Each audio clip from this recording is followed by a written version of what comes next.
Welcome to Richard and Greg.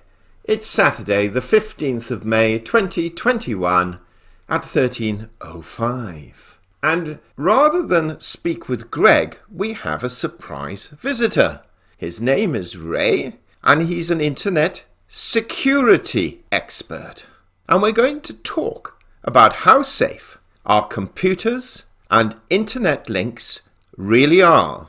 And should we be concerned? So let's have a chat with Ray.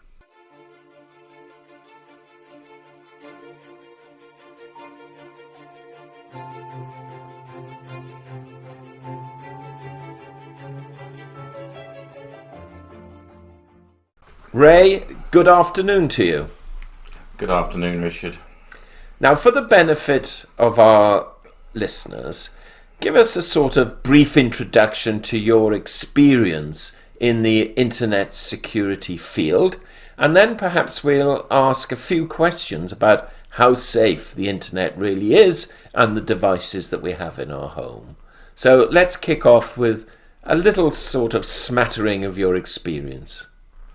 Okay, in the early 90s, I was working with the MOD, Ministry of Defence, and I then got involved with working with their contractors, setting them up for the relevant degrees of security they have to comply with, ensuring they were safe is the best way of putting it. I've done that ever since, on and off. I've worked moved away from high-level security to smaller businesses who are just as vulnerable, and occasionally individuals who feel they have the need to look after themselves, if you like, online. So that's about 30 years experience in a field where perhaps certainly in the early days the internet was little known or little used, obviously, at that stage. Yes, and very, very, even today, the internet is very misunderstood. People are not really aware of the consequences and the risks they take online. Well, would you like to give us some examples? Because that sounds an interesting avenue to go down. Well, I think, irrespective of the weaknesses of the internet, a lot of people fail to remember that everything they've ever put online, be it on Facebook or any social media or any website or any comment, any photograph they've ever uploaded, stays there. It never goes away. The internet doesn't forget. It's always there. So you imagine as a teenager you decide you're interested in something a bit strange. You deal with that, make comments. 20 years later, you're looking at getting a job and somebody can pull this up and it goes against you. Even if you delete it. Yeah, so for example, I put something on Facebook. I think, perhaps I shouldn't have put that up there, so I delete it. How can that be rediscovered? Because I'm sure you're aware, you can delete a file off a hard drive, but it's still there. You just lose the address of that file. And if you've got something online, if it's there longer than a couple of seconds, it's there. You will never trace that. It's copied, it's put all over the place. And you cannot eliminate anything at all. So even if you've got some sort of software that you can use to delete something from your computer hard drive, what you're saying is once it's gone into the World Wide Web, it cannot then be deleted. Is that right? That's right. You have no control over that information. Once it's gone onto the World Wide Web, It doesn't belong to you anymore. It belongs to thousands and thousands of different servers, computers. You will never retrieve it. Well, remove it, I should say. You can retrieve it, as will many other people, but you can't remove it.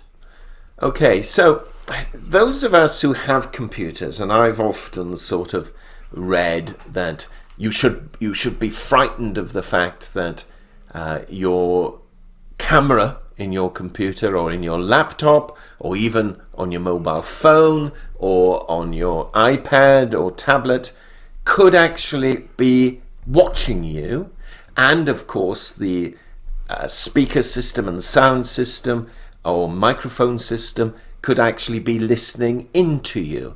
Now, Are those sorts of concerns well-founded? And how can they be accessed if you haven't actually given someone access to it? Well, I think there's two issues here, Richard. To answer the question, yes, it can be done, and very easily. But the bigger and more important issue that people forget, 99.9% of people on the planet are as safe as houses, because nobody's interested. Mm-hmm. Nobody wants to, listen to what you're talking about in your room or film you whilst you're working on your computer. Nobody cares. There's nothing to be gained. However, if you are potentially at risk because you're a celebrity perhaps, or you work in a business where there's confidential information that could be gleaned from listening to you or watching you, then you should be worried. But other than that, most people are as safe as houses, not because they've got security stopping it, but because nobody's interested. Mm-hmm. It's a bit like a house. If you've got something of value, you're at risk of being burgled. If there's nothing in the house, very unlikely to be burgled. And the internet's very much the same. So, I take that, but I'm walking around with my iPad. Mm-hmm. How can someone access my camera or my microphone? Well, I'm obviously not going to tell you how to do it, but it isn't difficult. Right. It really isn't difficult. The safest thing you do, if you disable your camera mm-hmm. and microphone, mm-hmm. then and check regularly, you're fairly safe. But to be honest, if somebody wants to activate those and they're close enough to you for a short period of time, they will, and they will know everything they need to know in seconds. So what you're saying is they have to be in relative close proximity, unless, does that equally apply on your mainstream computer if it's linked to the internet, or can someone from miles away access your computer? If you're online, mm-hmm. you can be sat in this country, mm-hmm. and they can be sat in Russia or China mm-hmm. and access your computer if they want to. It might take them a while, but they can do it. If you're not online, it's harder, but not impossible. Because if you're connected to a network, all anybody would have to do is get into your network and then access your computer that way. So what sort of protections could someone like me, who perhaps is not a celebrity certainly, but I have been involved in the past in politics and certainly in banking at a senior level, so I may have had, perhaps not now because I'm broadly retired, but may have had access to information that others may wish to glean or obtain. What could I do to protect myself as much as possible? Again, I think it's quite difficult. The easiest way, if you've got any information that you are worried about, then keep it on a separate computer and not connected to a network. Mm-hmm. That's the easiest way, because if it's not in any way connected to anything, other than actually physically stealing it, nobody can access that information. If you've only got one computer and you've got stuff, then encrypt the files that are precious to you, and the more the encryption, the less likely it is for someone to access. But let me make this clear.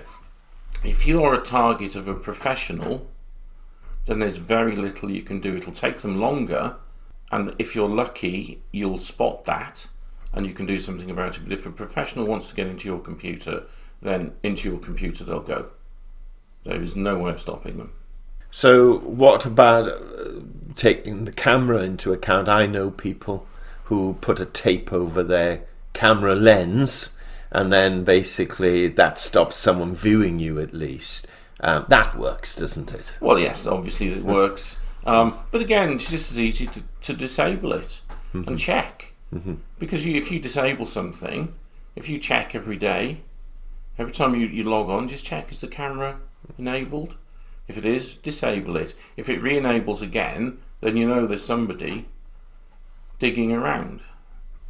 So you have to be aware, as you would with everything else. You know, if you've got a window that's partially open in your home, and you left it shut, then somebody tried to get in. It's common sense. And a lot of people don't actually understand that. Now, what about these devices many people have in their homes? Now, depending which country you're in, they're called something slightly different, or they have variants of it. But you have devices such as Alexa, where you can walk into your house and say, Alexa, play me X music, and so on. Or Alexa, who was king in 19 or 1876, or well, it would have been Queen in 1876, certainly as far as the UK is concerned. So, what protection do you have there? Can those devices listening on you? Can someone actually manage to infiltrate that so they can hear you in your home? And then I want to go on to other devices which are internet connected, such as, for example, there were rumors that within your refrigerator or within the microwave there are secret microphones or something of that ilk. Share us your knowledge on that. Well, let's address the Alexa situation. I have several Alexas, but there have been examples where people at some stage have told Alexa to listen to them, or use Alexa to phone people or email people. Now, there have been several well-recorded cases where Alexa has listened to a conversation, say you and I are having a conversation now about a mutual friend, and Alexa does its thing and emails that mutual friend that conversation. And this has happened. So we've been slating this fictitious person. Alexa thinks, I'll tell you what, I'll email this fictitious person with a breakdown of the conversation. And it's happened. It does happen. And again, common sense. I've not enabled our Alexas to phone people, email people, or to listen and record stuff. That is basically the best thing. But obviously, just remember it's there. So, for example, then, if I'm not internet savvy in any way, and I just buy my Alexa from Amazon or wherever, I just plug it in, will that automatically link then to the internet and so on, or to my email, or must I specifically authorize and program it you to have do to that? tell it. You have to give it your email details. Right. And it doesn't stop it listening to you, but No. if it hasn't got access to email addresses, Yeah. so your address book, if it hasn't got access to telephone numbers, there's very little it can do with it. But it is connected to the internet.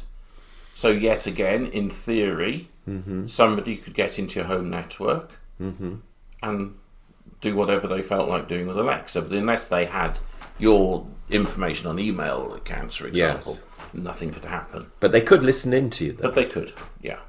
I'm not aware that it happens often. No. But potentially it could happen. What about things like your microwave or your fridge freezer and all these sorts of rumours? Again, I think there's an awful lot of... I'm not quite sure the way to phrase this. People think that everything's monitoring them. The reality of it is very rare because of the legal consequences. So it would have to be a company would... If you remember, there was a case some years ago about I forget which company it was, one of the television manufacturers had put cameras in their televisions to monitor what people did when they were watching television. And the consequences of that were horrific. So it can be done, but is it worth it? What would somebody gain by listening to you or I making a coffee? Yes. Or making a sandwich? Very little. And this is expensive technology. You know, the quickest way to spot if something's happening that you don't know about, if you've got a home router, well, if you're not doing anything, and that router's flashing away like a madman, you have to say, what's that doing? So you log onto your router, see what's generating the traffic, and interrogate back down through the system. And if you suddenly find that your fridge, for example, if it's internet enabled, is doing a hell of a lot of chatting to somebody, you've got a problem. Right. But I suspect that not many fridges do that these days. No, indeed not. And generally speaking, looking forward, obviously we have the onset of artificial intelligence, more sophisticated machinery is being introduced. People are linking almost every device now to Wi-Fi or to some form of internet-enabled facility. Is Big Brother watching us? Are we now really all, unless we go off the grid completely, all going to be victims of perhaps a dystopian state? What's your general consensus, or is the state not that interested? I would have to say, in most cases, the state probably isn't interested. The reality of it is, we've had a lot of fuss in this country these days about introducing an ID card and facial recognition. We all carry a mobile phone. They could pinpoint our exact position to within a couple of feet anytime they want. There is no privacy anymore. It's how you deal with that. It's in the case of your phone, we all use them. But if you ever do anything you don't want anybody to know about, then leave your phone at home. It's that simple, but the technology is there. They can follow us wherever we want, and do in some cases. AI, there was a fascinating experiment done about 3 or 4 years ago, possibly longer, where they had an AI phone people up and have a conversation. I think in this one example I'm thinking of, pretending to be a hairdresser. Right. And people didn't know. They thought they were talking to a human being. And the AI had a conversation with them, and nobody knew that they were talking to a computer. They thought they were talking to a human. And if you look, there's plenty of info on the internet where they can generate people. And they'll say, is this person artificial? Is this person real? Well, they're invariably artificial. You would not know. So when you're talking to that pretty lady online sometime, you might find you're actually talking to a computer. Now that's scary, but is there any ulterior motive to that? At the moment, I suspect not. Could it be exploited? Obviously. Yes. So what you're suggesting, for example, if I wanted to earn a quick buck, I'll set up an online dating site, and all the ladies or all the men on that site really are all AIs. Yeah. And other people are then signing up and being chatted up by, whether it's a woman or a man, and it's all a fraud. Yeah, you're chatting up a server. And that might interest some people in the IT world, but the majority of us think, well, that was a bit of a waste of time. But it is, the technology's there and has been some time. You do realise I've now given our listeners an idea on how to make some money. Well, I'm sure it happens, Richard. I'm absolutely positive somebody somewhere is doing it. Wow, that is scary. And of course, moving forward, I did pick up on a sort of forum where they suggested that the technology is now such and will be introduced where they will take a picture of you and they'll create an AI version of you and get you to say whatever they like, and it's almost completely indiscernible from the real thing. Yeah. Which then means if you want to frame someone, whether it be a politician or a celebrity or anyone for that matter, as long as you've got the technology and the software to do it, you can do so. And how that person's going to prove they didn't say that or they didn't commit whatever act you've programmed that AI to commit, how they prove it's not them, I have no idea. It's almost impossible. Unless obviously you were in a room full of people. At the time. But the technology's there. You've got to remember, everything we see, what average people see online as you can do this. Mm-hmm. The reality is the technology is that much further advanced. It's been doing that for a long time. Wow.